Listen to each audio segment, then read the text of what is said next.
Alhamdulillahirrabbilalamin. Wassalatu wassalamu ala asyrafil anbiya'i wal mursalin Sayyidina Muhammadin wa ala alihi wa sahbihi ajmain, amma ba'd. Itu kami mempersilahkan kepada perwakilan keluarga calon mempelai pria dan perwakilan keluarga calon mempelai wanita untuk menyelesaikan segala kesepakatan yang belum selesai sampai hari ini. Dengan hormat kami persilahkan. Waalaikumsalam. Alhamdulillah, puji dan syukur kepada Allah Subhanahu wa taala atas limpahan rahmat dan karunia kepada kita sekalian. Alhamdulillah, pada siang hari ini kita bersama-sama hadir di tempat yang sederhana ini dalam rangka melaksanakan satu kegiatan insya Allah akan dilaksanakan sebentar dijaga. Salam dan salawat atas junjungan kita Nabi besar Muhammad sallallahu alaihi wasallam. Jadi langsung saja Pak, apa yang pernah disepakati dari pihak keluarga laki-laki maupun keluarga perempuan antara lain yaitu mahar, kemudian uang belanja dan lain-lain. Adapun maharnya berbentuk cincin emas 3 gram dan seperangkat alat sholat. Adapun uang belanja 40 juta rupiah, kemudian beras 150 liter. Nah, itulah kesepakatan dan saya mewakili keluarga laki-laki. Mungkin langsung disarankan. Terima kasih. Assalamualaikum warahmatullahi wabarakatuh. Waalaikumsalam warahmatullahi wabarakatuh. Tanya ini kan bagaimana prosesnya akad nikahnya? Apakah dia dibagi dua ataukah ditunggal? Tunggal. Di dua biasa. Itulah makanya saya mau tahu. Karena dalam kesepakatan tadi Pak Haji bilang, dia kita tidak kasih keluar tadi masalah ini kan. Nah, makanya sebelumnya itu nanti dulu proses. Ya.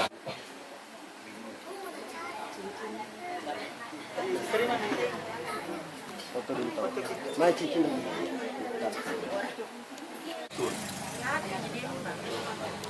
Tapi siapa yang ngomong? Pak Imam. Saya ngasih kasih, sebagian ngasih ingat. Ya. 900. 900.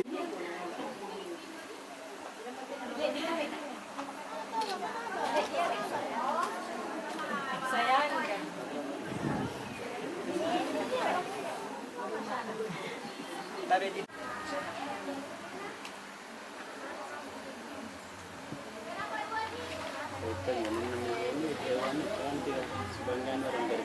Iya, ke mana? Ini ke mana kelingan? saksi 2 Bapak Amran.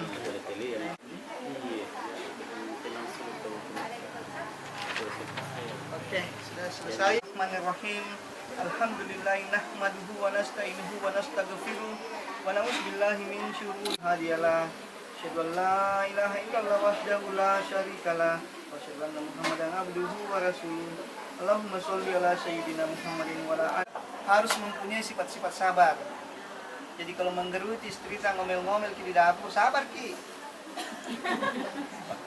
Jangan cuman kelebihannya diterima, kekurangannya juga diterima. Jadi harus sabar. Istri juga kalau dinasihati sama suamimu, dia mau jangan membantah-membantah.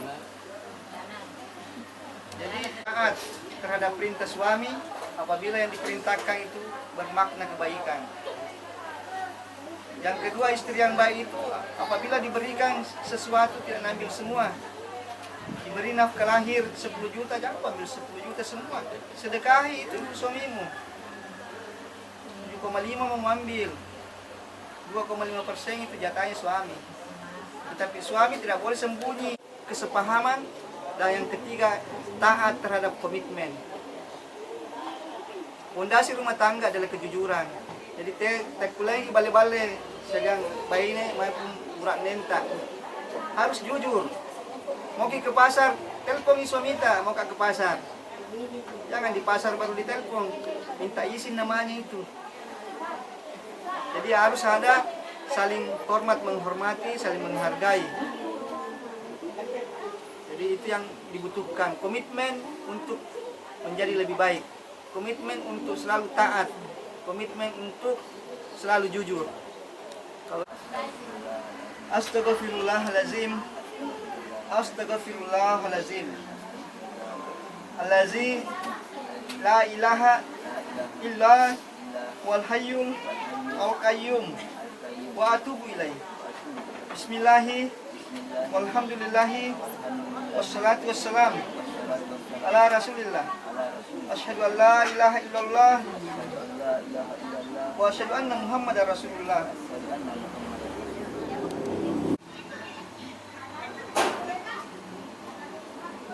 Saudara Musyawir bin Randi, saya nikahkan, belum pernah kasih perpanjangan. Bismillahirrahmanirrahim.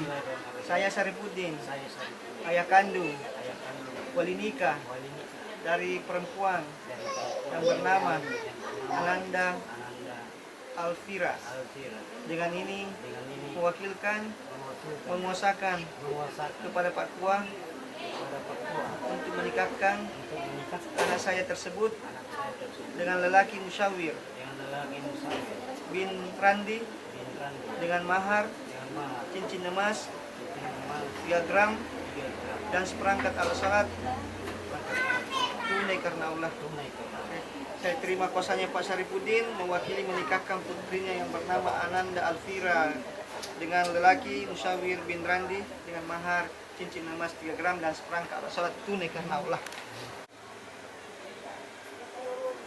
Saudara Musyawir bin Randi, saya nikahkan engkau dengan perempuan yang bernama Ananda Alfira binti Syarifuddin karena walinya telah mewakilkan kepada saya dengan mahar cincin emas 3 gram dan seperangkat alat sholat tunai karena Allah. Saya terima nikahnya Ananda Alfira binti Syarifuddin dengan mahar cincin emas 3 gram dan seperangkat alat sholat dibayar tunai karena Allah.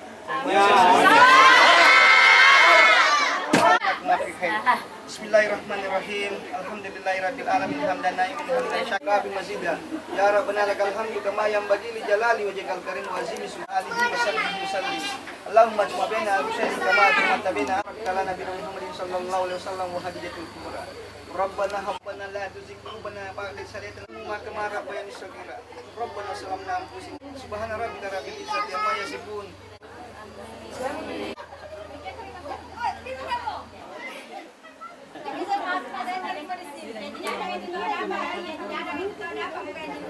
Yang di luar gak ada apa, karena di luar Balik ke kamera. iya, ada tutup ini.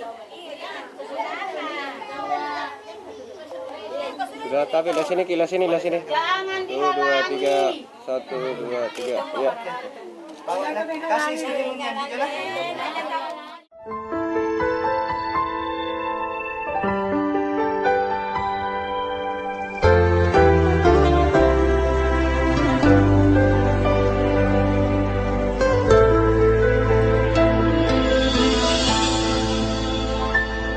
Setiap manusia punya rasa cinta yang mesti dijaga kesuciannya.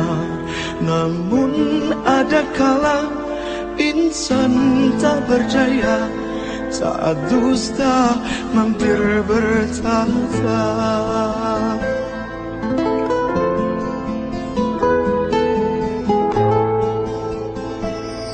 Ku inginkan dia yang punya setia dan mampu menjaga kemurniannya.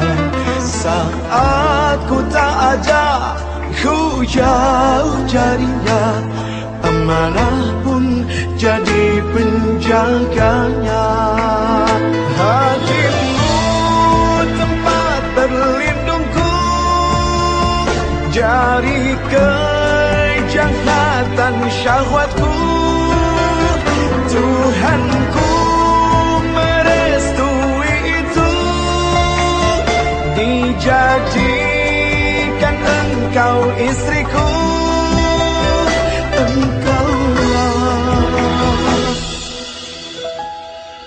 bidadari surgaku.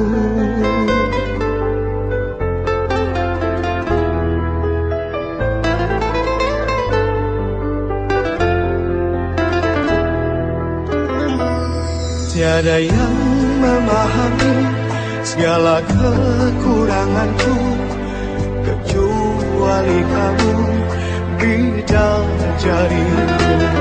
Maafkanlah aku dengan kebodohanku yang tak bisa membimbing dirimu. Hatimu tempat berlindungku dari kejahatan syahwatku. Tuhanku merestui itu, dijadikan engkau istriku. Hatimu tempat berlindungku dari kejahatan syahwatku.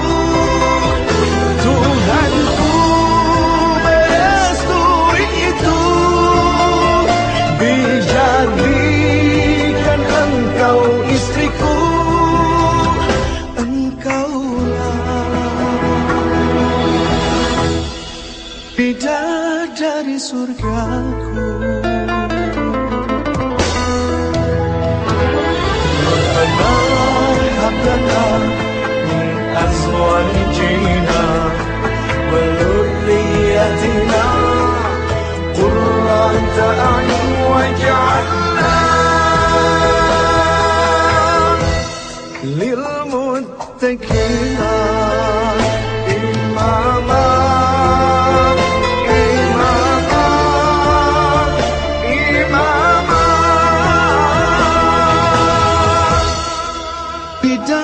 Dari surgaku.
Pala tujin namanggeku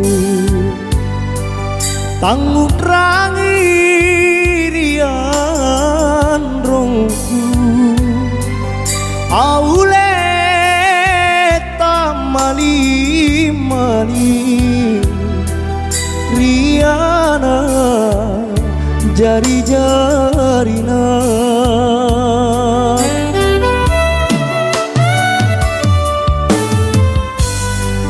joreng mami akrapungan riballa baine beruna aule napakate ne napaempo risunggua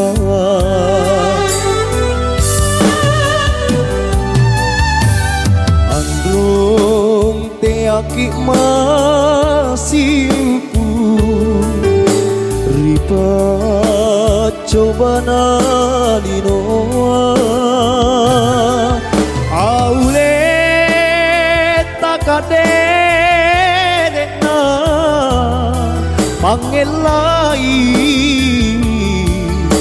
Bataraya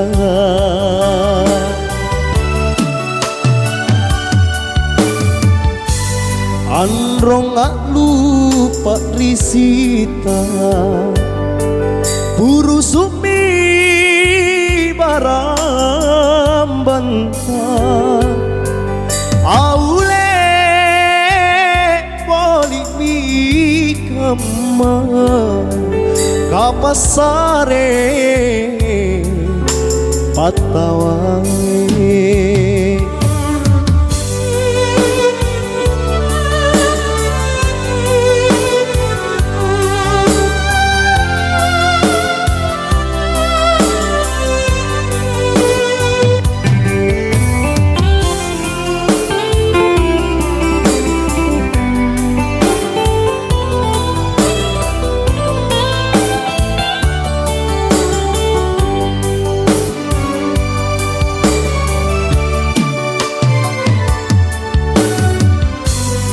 Joreng mami at rapungan Ribala paine beruna Aule napakate ne Napaempo risungguan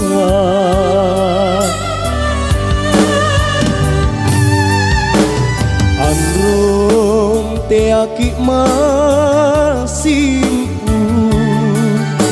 Ribet coba na linoa Aule takadere na pangelai Bataraya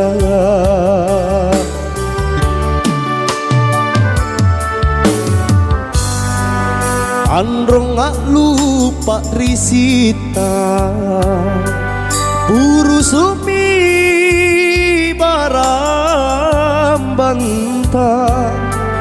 Aule boli mi kama Kapasare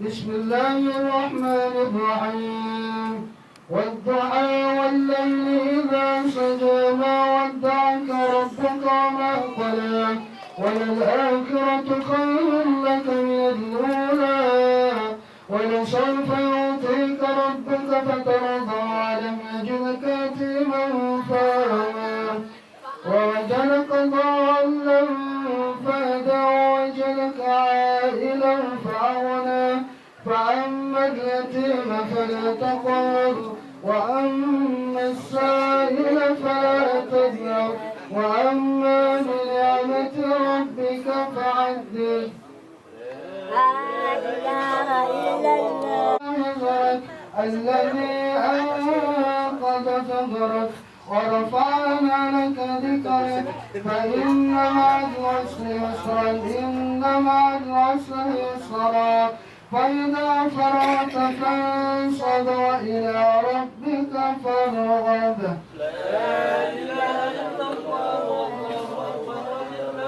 في أحسن تقويم ثم رددناه أسفل سافل ممنون فما يكذبك بعد بالدين أليس الله بأحكم الحاكمين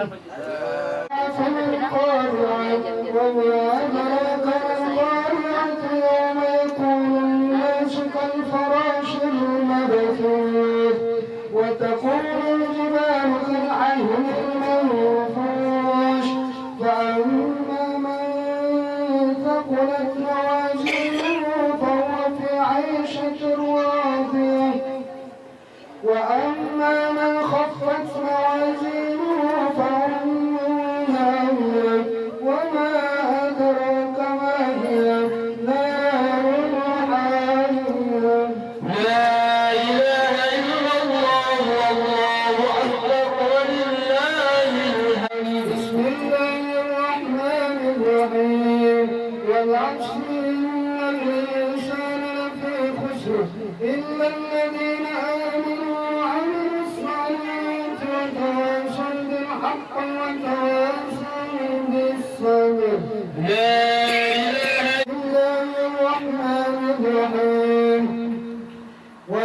لكل همزة لمزة الذي جمع ماله وعدده يحسب أن ماله أخلده كلا لينبذن في الحطمة وما أدراك ما الحطمة نار الله الموقدة التي تطلع على الأفئدة إنها عليهم مؤصدة في عمد ممددة بسم الله الرحمن الرحيم لإيلاف قريش إيلافهم رحلة الشتاء والصيف فليعبدوا رب هذا البيت الذي أطعمهم من جوع وآمنهم من خوف الرحمن الرحيم أرأيت الذي يكذب بالدين فذلك الذي يجحد يتيم ولا يحض على طعام المسكين فويل للمصلين الذين هم عن صلاتهم ساهون الذين هم يراءون ويمنعون الماعون لا إله إلا الله والله أكبر ولله الحمد قل يا أيها الكافرون لا أعبد ما تعبدون ولا أنتم عابدون ما أعبد ولا أنا عابد ما عبدتم ولا أنتم عابدون ما أعبد لكم دينكم ولي دين تبت يدا ما أغنى عنه ماله وما كسب سيصلى نارا ذات لهب وامرأته قل هو الله أحد الله الصمد لم يلد ولم يولد ولم يكن له كفوا أحد بسم الله الرحمن الرحيم قل هو الله أحد الله الصمد لم يلد ولم يولد ولم يكن له كفوا أحد الرحمن الرحيم قل هو الله أحد الله الصمد لم يلد ولم يولد ولم يكن له كفوا أحد بسم الله الرحمن الرحيم قل أعوذ برب الفلق من شر ما خلق ومن شر غاسق إذا وقب ومن شر النفاثات في العقد ومن شر حاسد إذا حسد قل أعوذ برب الناس ملك الناس إله الناس من شر الوسواس الخناس الذي يوسوس في صدور الناس من الجنة والناس الرحمن الرحيم الحمد لله رب العالمين الرحمن الرحيم مالك يوم الدين إياك نعبد وإياك نستعين اهدنا الصراط المستقيم صراط الذين أنعمت عليهم غير المغضوب عليهم ولا الضالين ذلك الكتاب لا ريب فيه هدى للمتقين الذين يؤمنون بالغيب ويقيمون الصلاة ومما رزقناهم ينفقون والذين يؤمنون بما أنزل إليك وما أنزل من قبلك وبالآخرة هم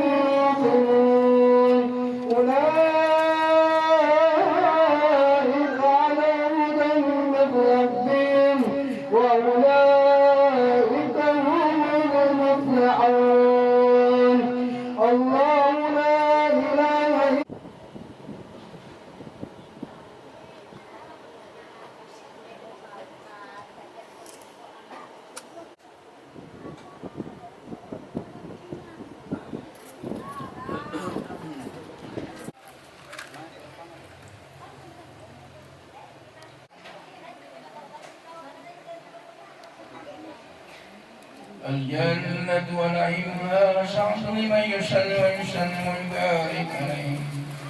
بسم الله الرحمن الرحيم.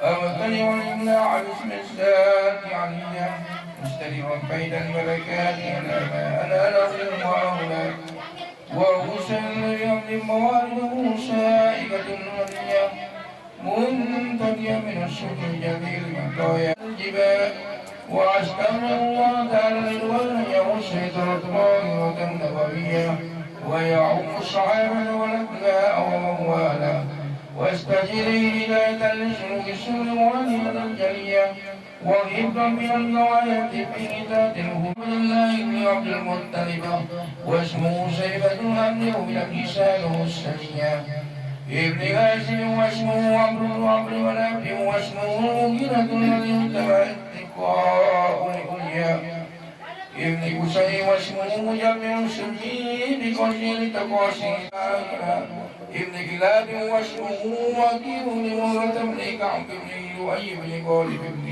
بن ابن مالك بن نذر بن كنانة بن مسيبة بن مدركة بن إلياس وهو أول من هدى البدن للرجال بالغربية وسمي باسم النبي صلى الله عليه وسلم معلم علمنا وزاد كل من فضائله بنال سنة السنية ورقوا إلى خليل إبراهيم أمسك عن شار وأبا وأدنان إلى الرب من نسب الغلوب النسبية أن الكواكب الدرية وكيف لا واسطة المنتقى ولدتنا نجومها يوسى وبنا الإله كرامة لمحمد آباء وأمجاد سمو المهية ومن رمنه في جميل جلده أولاد الكريم وبني أبد الله وبرجر في شجن صلاة وتسليم اللهم صل وسلم وبارك وبارك عليه وإجعاله جسمه وهو بصورته ومعناه نقله إلى مقره من سلفة آمنة سكورية وحسن القريب المجيب بأن تكون أما لمصطفى ولوي في السماوات والأرض بأمرها لأنوار السقيا مولانا السندسية وعين الثمار وعلنا شجر الجان جنا ونطق بقولك السمية وبشرت الجن بالدلال السماني وانتهت كانت ورائبة الرهبانية وليك بمغنيه كل ابن خبير وفيه لا حسنيتا وأوتيت أمه بالملك تزيني صلاة وتسليم اللهم صل وسلم وبارك عليه وغير نسبة من الفضيلة القدسية وهذا المعروف ولو صلى الله عليه وسلم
اللهم صل وسلم وبارك عليه ومهيئا كالشمس من كامله أسفرت عنه ليلة الجراء ليلة المولد الذي كان فيه شهور بيومه وسطها يوم نالت بوجه وحب من فغار ما لم نساء وعدت أمورها بأفضل مما قالت قبل مريم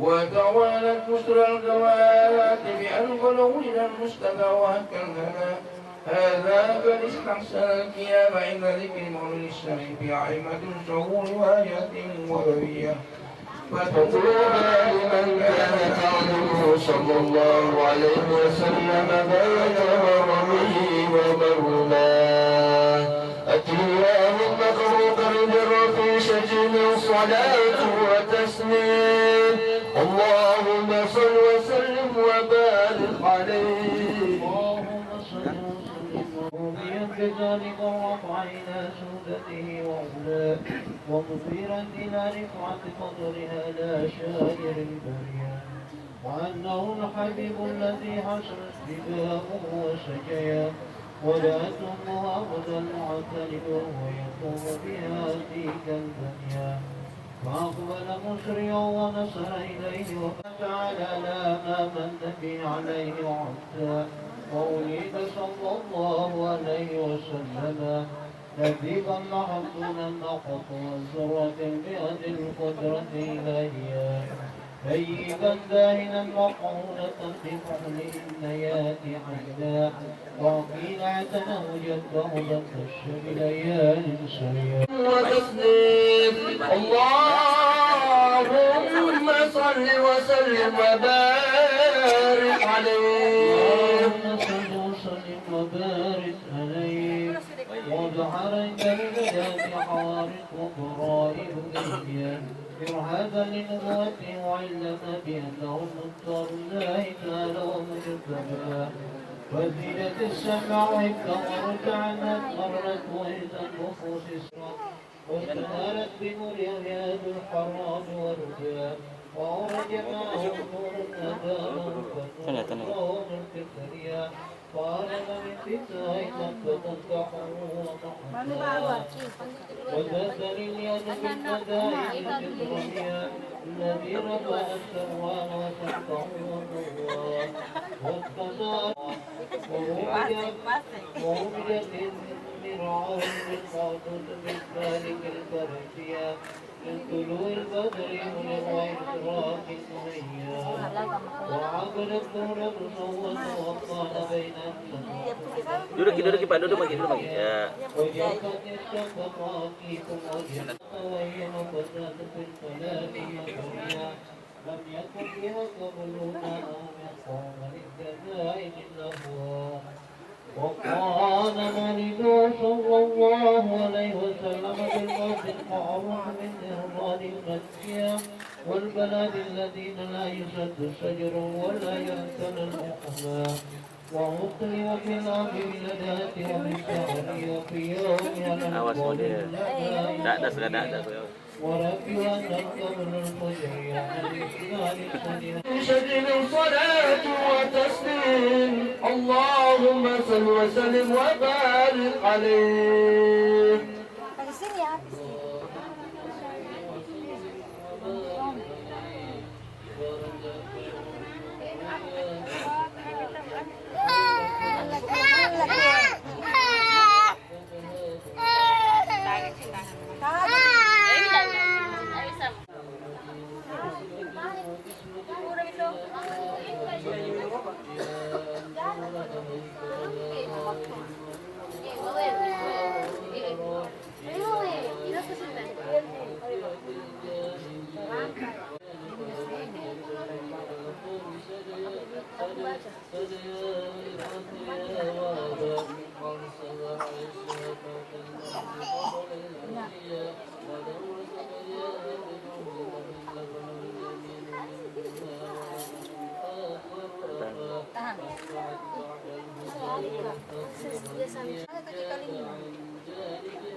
اللهم اغفر قريبا في شأن الصلاة وتسليم اللهم صل وسلم وبارك عليه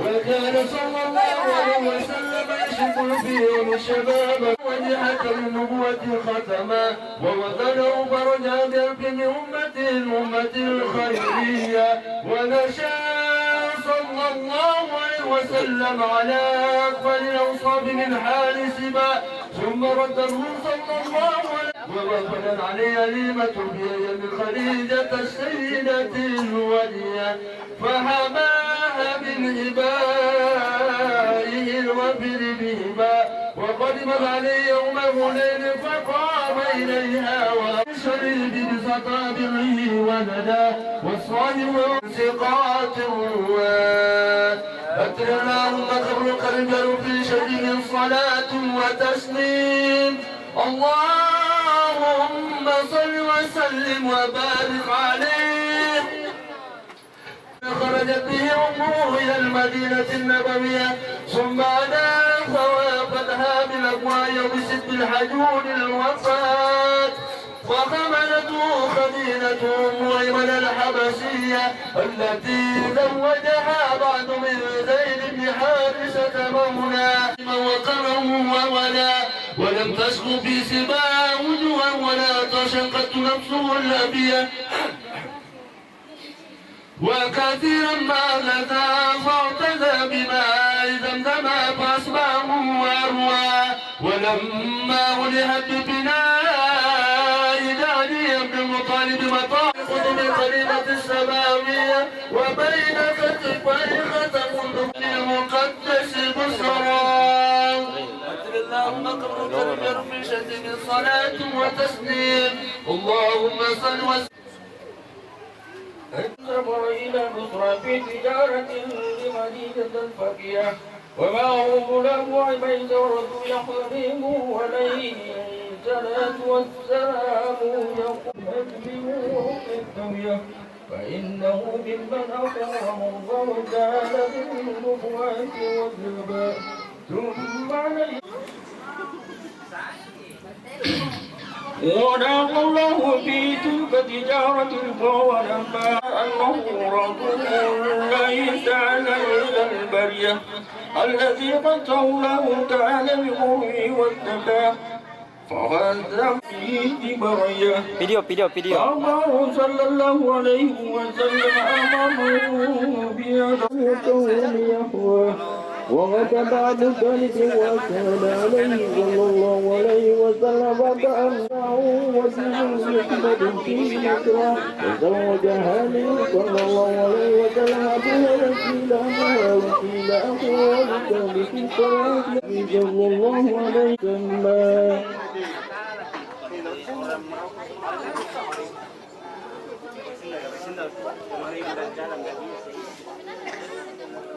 رؤيا إلا جاءت مثل فلك سورك أداها سنا وإنما ابتلي برؤيا تمرين للقوة البشرية لئلا يبلغ الملاك بسر النبوة فلا تقوى هو وهتب إليه الهلاء فكان يغفر بها إلى ليالي العددية إلى أن أتوا به السر والأك ووافى وسالك في يوم الاثنين سوف سارة ليلة هلت من شر ليلة القدرية وسمى الله وياه وعلاه وبعثته بالعداوة والعذاب واستجعل المسلمين البلاء فهجروا في سنة الهمزة إلى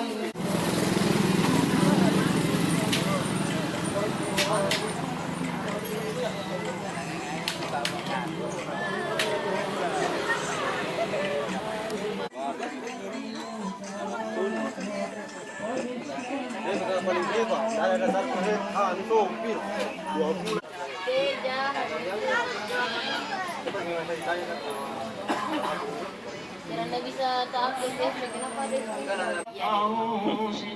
Pagi-pagi kita jahe pulang. Tahan dulu.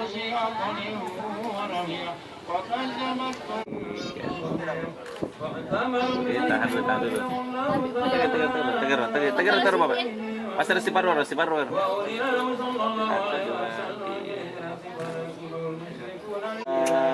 Ini sini gam, tiga.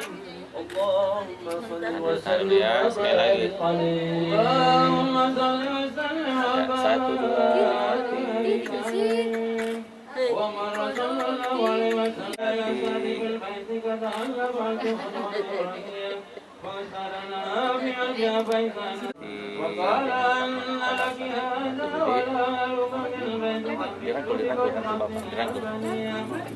Kita rangkul.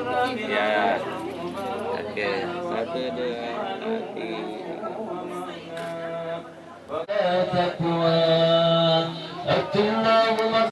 اللهم قل العافية في صلاة وتسليم اللهم صل وسلم وبارك عليه وكان صلى الله عليه وسلم أكرم الناس خلقه وخلقا ساسات وصفات عينين أكرمهما أهدب الأسفار قدامها سجاجها جباه مفلج الأسنان وسع الفم حسنه بالعطية يا باسط اليدين بالعطية يا من يسار في أسليه يقف العبد كفى يا من تنزه في ذاته وصفاته الأحدية أن يكون له فيها نظائر وأشباب يا من تفر بالبقاء والقدم والأزلية يا من لا يرجى غيره ولا يعول على سواه يا من استند الأنام إلى قدرة القيومية اللهم اجعل هذه البلدة إندونيسيا وسائر بلاد الإسلام آمنة رخية واسقنا غيظا يوم سيدنا جعفر من إلى البرزنج نسبته ومنتمام وحقق له الفوز بقربك والرجاء والأمنية واجعل مع المقربين مقيله وسكنا واستر له عيبه واجزه واصره وعيه وكاتبها وقارئها ومن أصح إليها سمعه وعصواه الله هذا من واسبت كريم بقرة جوهرية وتخلص دور المحافل المنيفة بقرود هلا وأفضل الصلاة وتم التسليم على